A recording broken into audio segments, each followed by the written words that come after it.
Hey everyone, welcome to Unique Ways with Thomas Gerard, an audio podcast. Got an awesome guest today. He's a Canadian interdisciplinary artist working between Kelowna and Vancouver, British Columbia. His diverse body of work employs a wide range of media and techniques, often seeking pathways that intercept traditional ways of working with materials. Please join me in welcoming Christian Nicolay. Welcome, Christian. Thanks, Thomas. Happy to be here.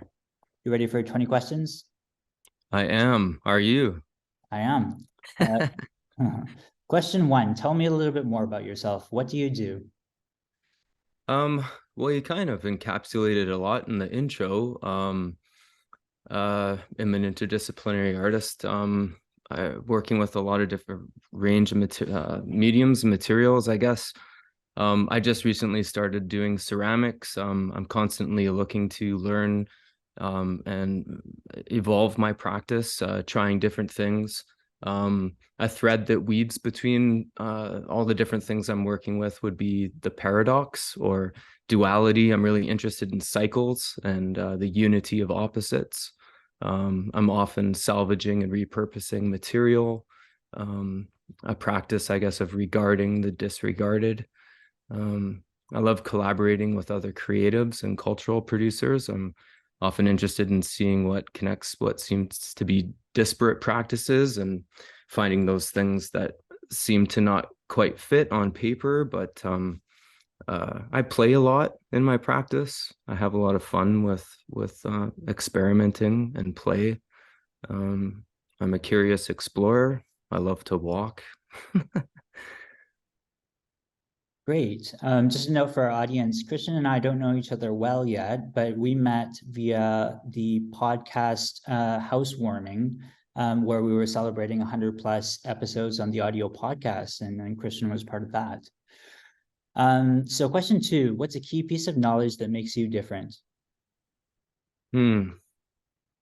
Um, I could tell you a lot of similarities I have with people that I connect with, unusual traits or quirks that I share, things that make me different. I think that I know I've always been very comfortable with being uncomfortable, um, taking risks, looking at problems as possibilities.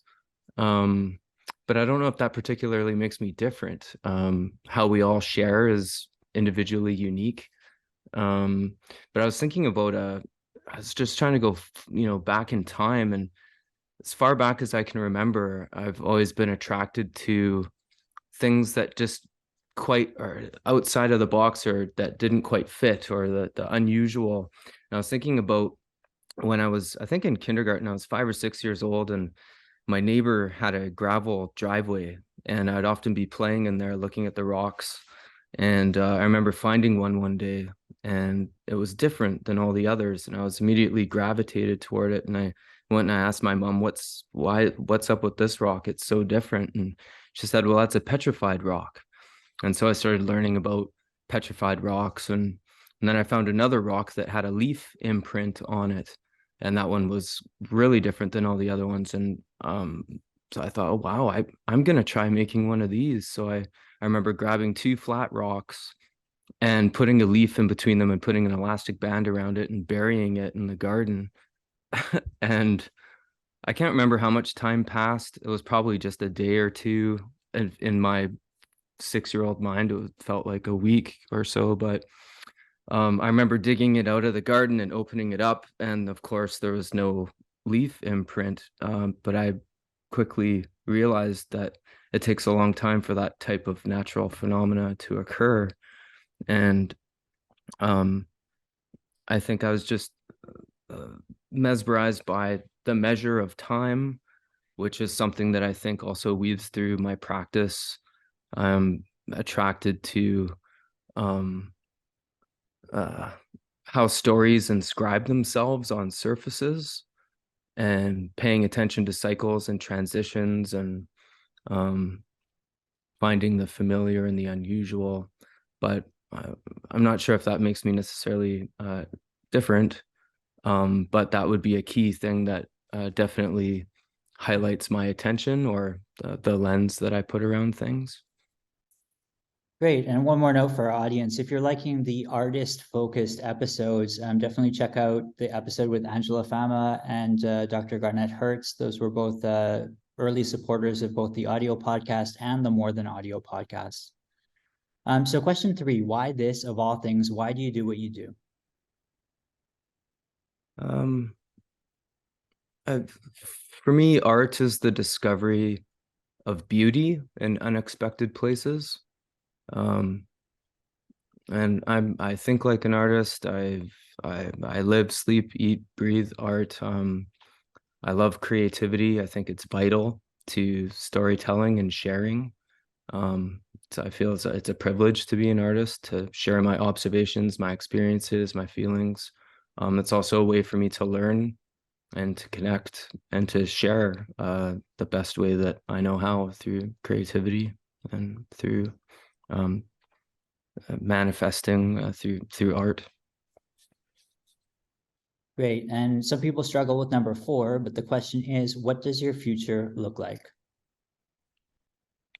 I think it looks very much like what it looks like now. I've been doing what I love for a long time. I kind of like knowing, not knowing what my future will be, but I think it looks a lot like what it is now, and I look forward to continue learning and sharing and connecting each day as it comes, I suppose. Nice. And number 5, we say, is unique to this podcast. The question is, let's talk about location. How does the notion of place play into what you do?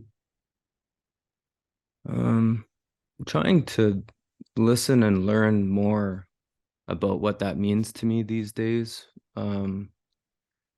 We we wear the fabric of our surroundings, as does our surroundings speak through us, I feel. I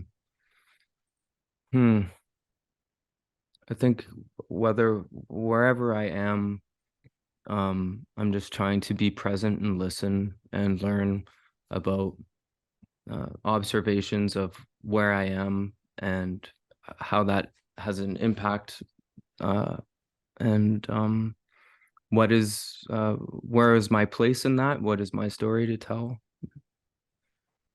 It's an interesting question, right? Because there's the geographic place, but there's also like a virtual place or a hypothetical place or a kind of theoretical conceptual place. So yeah, we tend to have a lot of different answers for that.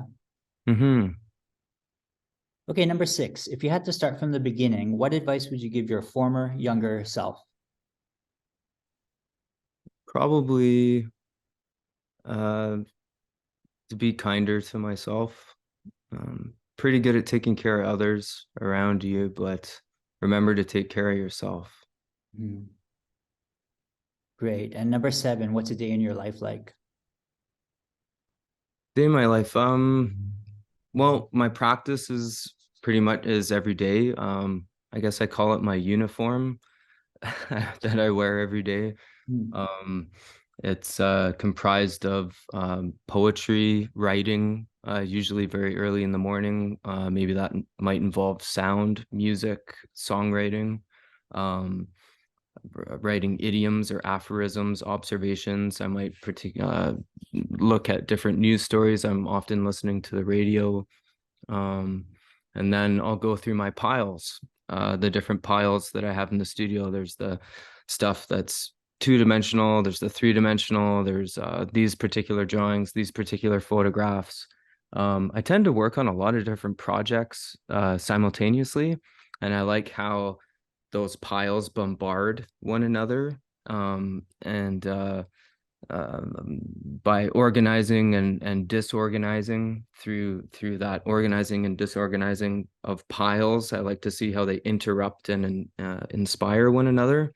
And I go for a lot of walks, and I guess I'm also trying to connect more with my community, and I like to surprise myself with unknowns. So especially through walking or going to areas that I've never been to before, or even places that I've been to a lot, I'm walking, I think, is also a form of meditation for me, that I can get lost in. And I also have a day job that is freelance, and I do a lot of gallery. Um, I'm a gallery technician. I hang a lot of different exhibitions for different galleries or clients, or I do a lot of custom framing as well. So um, I'm sort of out and about doing that when I'm not working on my own art practice. And yeah, that's pretty much the daily uniform, I suppose. I like your distinction between working life and then other.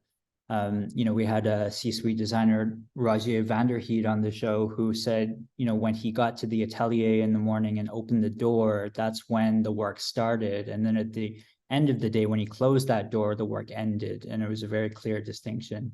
We always have kind of different responses. So, Mm-hmm. um, Opening and closing the door. mhm. Number 8, lifelong learning is a popular topic these days. How do you stay up to date? Uh, People, my community, listening, asking questions. I learn a lot from my colleagues, my friends, from my partner who inspires me immensely.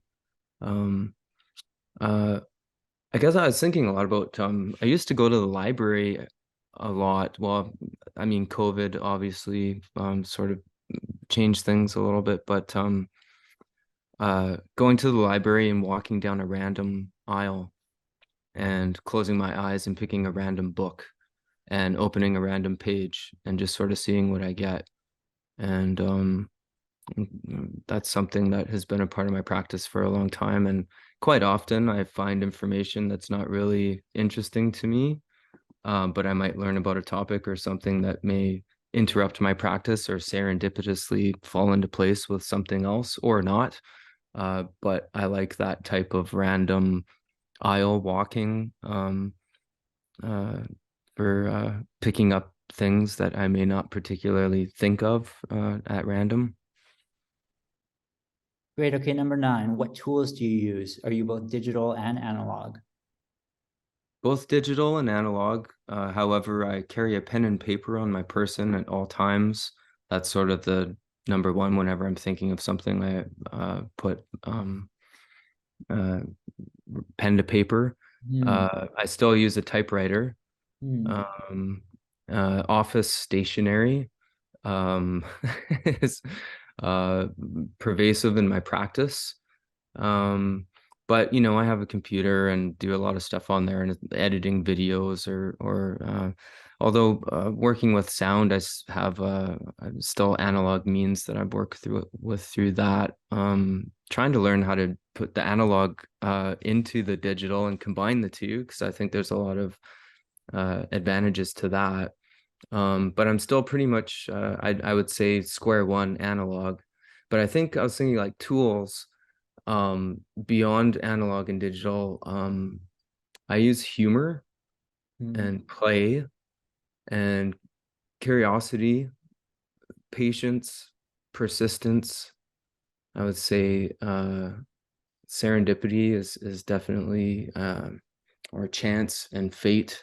I'm constantly thinking about that idea of chance and fate and um, setting up sort of situations or things within the practice, like I was talking about organizing and disorganizing piles to see how that can ignite or fire certain ideas. And that's a tool that I use to keep surprised and keep my practice I guess fun, but it's also a way to keep learning and um, instead of repeating the same things, I guess I'm trying to not necessarily reinvent the wheel all the time, but um, tools for experimentation and play are I find vital for my practice. Great. Okay, halfway, number 10, how do you deal with work-life balance? I think I kind of hit on it earlier, talking about the uniform. They're pretty interwoven. And I'm in my happy place when I'm working on my art. And Mm. I guess if I'm at the day job, or in a grocery lineup, or climbing a mountain, or you know, I'm often inspired by the mundane, or things. I've been thinking about. I don't know if I ever really turn it off, Thomas. That I think it's just so interwoven into my art practice that work life is one and the same for me. And I guess the door that what you alluded to before, like getting to the studio, and this is time to work, and opening and closing the doors. Hmm, I don't know. I think I'm constantly in a revolving door, I suppose. Nice. We had a great artist on who you made me think of, Sunny Asu. He's a Mm, great kind of local name. yeah, I know Sonny's work. It's great stuff. Yeah. Number 11, if you weren't doing what you do now, what would you be doing? Um, boy, I don't know. I couldn't tell you.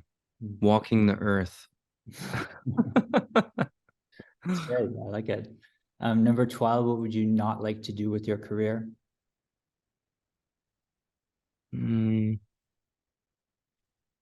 not do with my career.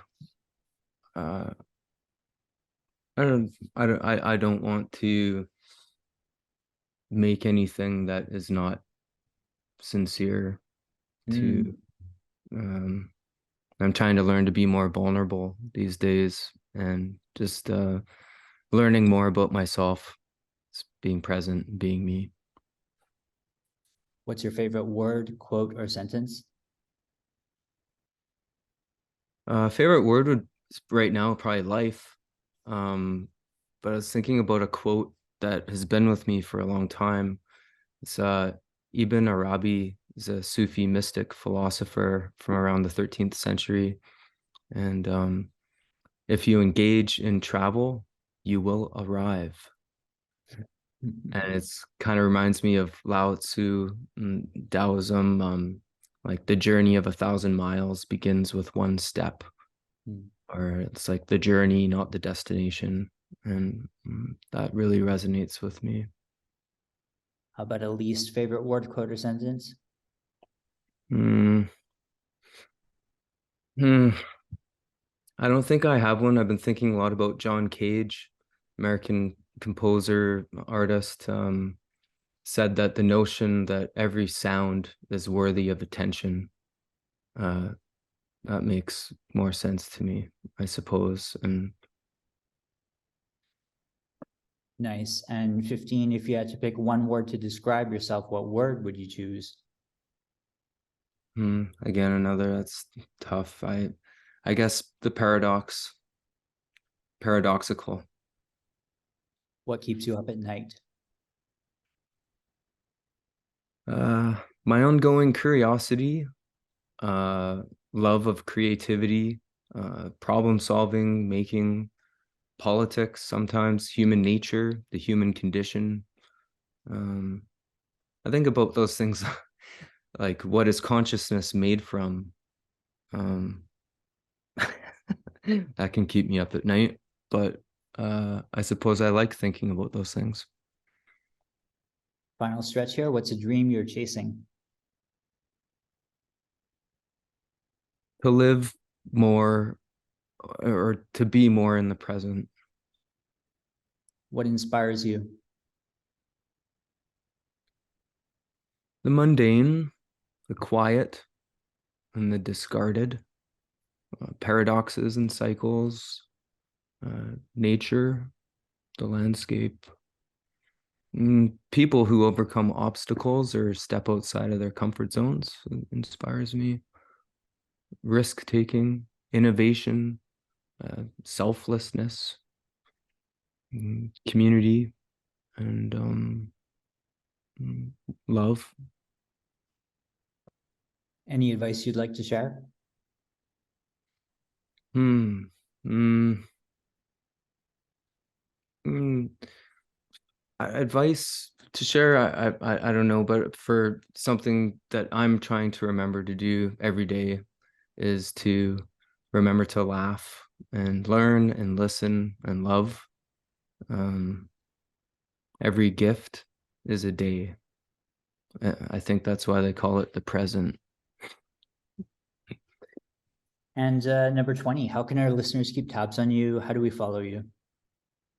My websites usually have stuff there, christiannicolay.com, and I have stuff on Instagram there at Nicolay Christian, and I guess digitally that's online. And quite often in my practice, I'm doing things outside of the studio or outside of the gallery in the streets. My origins are actually a street artist, so um, often you might find things bolted to telephone poles or um, just blowing in the streets. Great. Well, thank you so much for being on the show. You know, you have a very poetic way of talking, and it actually makes it a real pleasure to hear what you have to say to these. So thank you so much. Oh, thanks, Thomas. Thanks for having me. It's great to speak with you. Thanks so much. Thanks, Thomas.